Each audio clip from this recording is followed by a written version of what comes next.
જો આપણે ભાવભાઈના શોખમાં જો ઉતારણી ગોઠવાઈ ગઈ છે અને ઉતારણી ગોઠવાઈ ગઈ તે જોવા જવાના છે. તો મારા બ્લોગમાં બનાવી જો આપણે ભાવભાઈના શોખમાં ઉતારણી ગોઠવાણી તે જોવા જવાના છે. અમારે અહીંયા નિર્મનગરમાં ભાવભાઈનો શોખ બહુ પ્રખ્યાત છે. તો આપણે ત્યાં ઉતારણી ગોઠવાઈ ગઈ છે તે જોવા જવાના. તો મારા બ્લોગમાં બનાવી જો.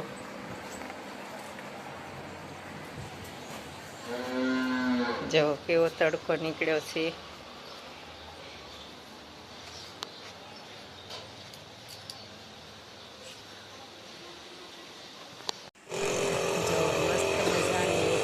ગોઠવાઈ ગઈ છે. કેવો ફરતો કલર પૂરેલો છે અને આ ભાવભાઈના શોખમાં છે અને જો શોખની વસો હોય છે. અને હવે આપણે જો જોઈને ઘેરે જાય છે. જો આપણે ઉતારણી જોઈને વી આવ્યા ભાવભાઈ ચોકમાંથી ઘેરે. જો આપણે ઉતારણી જોઈને ભાવભાઈ ચોકમાંથી વી આવ્યા છે અને હવે આપણે ઉતારણી શું કામ મનાવી છે તે વિશે આપણે વાત કરશું. તો મારા બ્લોગમાં બનાવી જો. હવે આપણે ઉતારણી ઉજવવાનો આપણે ઇતિહાસ આપણે તમને કહેવાના છે. તો મારા બ્લોગમાં બનાવી રહેજો કે આપણે ઉતારણી શું કામ ઉજવી છીએ.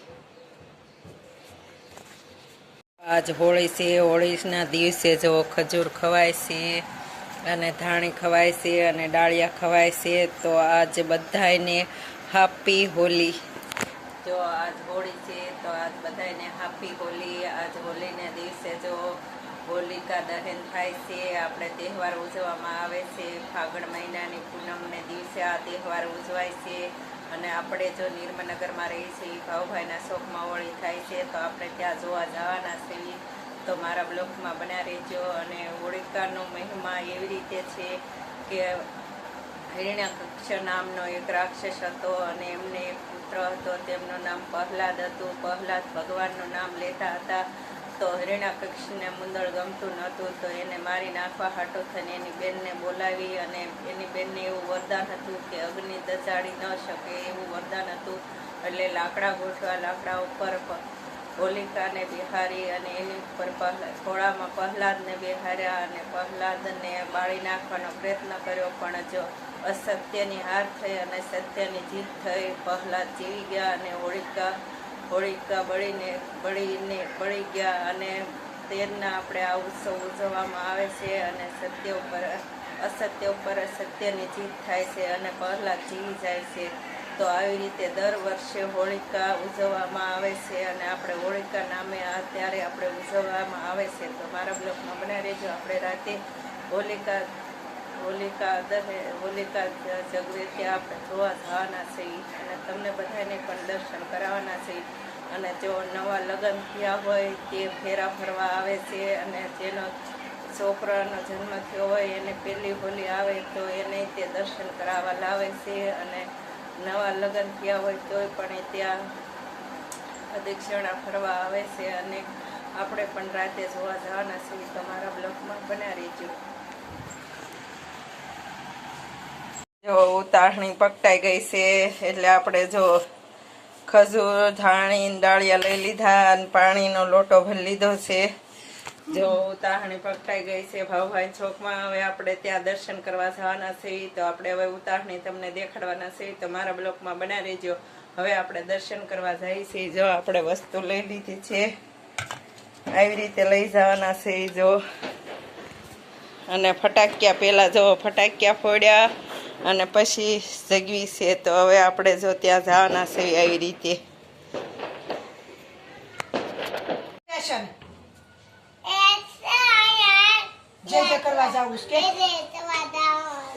જો ઉપર આશાબેન રે એને હાથ પાડે છે. મુક્તાબાઈ જો અહીંયા તૈયાર કરી નાખ્યું એને હાટું જો. અને આ બાજુ જો છે બેન તૈયાર જ થાય છે. નીકળો બહાર આવે. મુક્તાબાઈ જો લઈ લીધું. અને આ બાજુ વસનબેન અને આ બાજુ જો આ અને આપણે તૈયાર થઈ ગયા છે. બજારમાં બધા આવી ગયા છે. દર્શન કરવા બધાની વાટે રહી છે. બધા ભેગા મળીને દર્શન કરવા જવાના છે.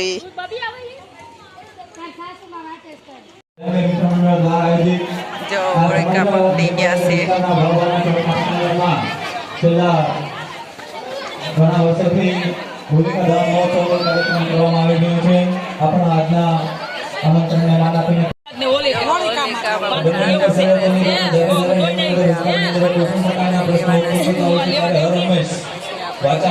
માટે તત્પર રહેતા હોય છે તેવા બંને નગરસેવક શ્રી અમરસિંહભાઈ ચુડાસમા અને રતનભાઈ રાઠોડને હાર્દિક સ્વાગત કરવામાં આવે છે. શૂટિંગ ઉતારે છે બધું હારું બનાવ્યું એટલે માણસો હોય એટલે પછી કરતા મોટી છોકરી ખોળામાં પ્રોબ્લેમ બધું ડેકોરેશન હશે ને પકડો તો કડક કરશો.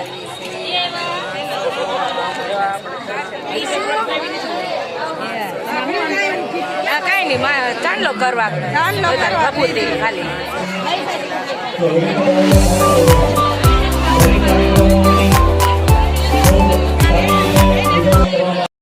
હાર્દિક સ્વાગત કરવામાં આવે છે. જો આશાબેને દર્શન કરી લીધા. આ બાજુ ઉષાબેન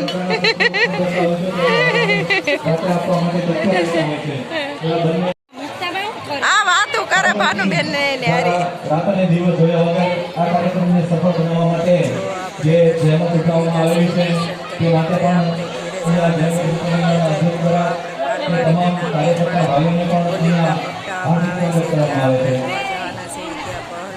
દરેક બહેનોને ખાસ વિનંતી કરવામાં આવે છે ઝડપથી જો આવડો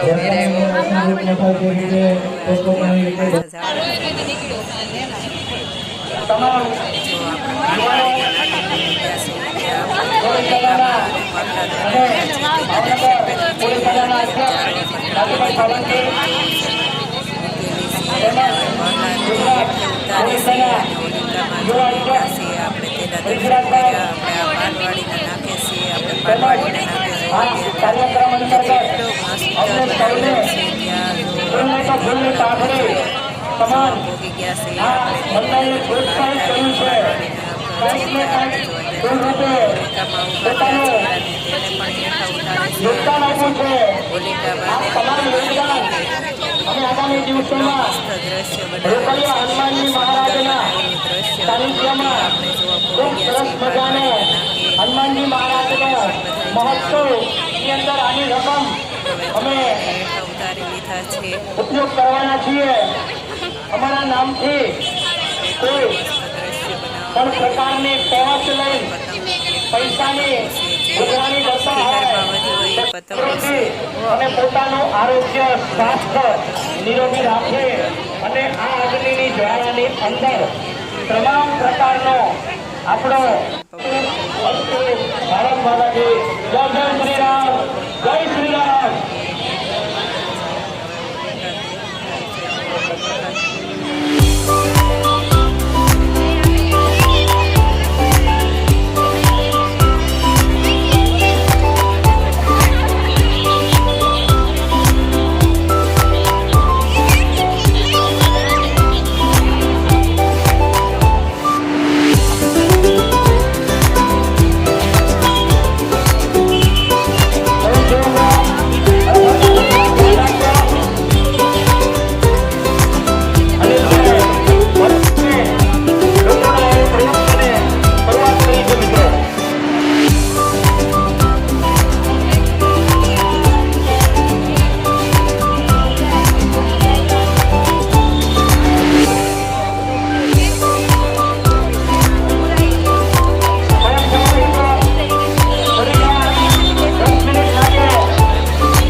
શાંતિથી દર્શન કરીને આવી ગયા સેવી.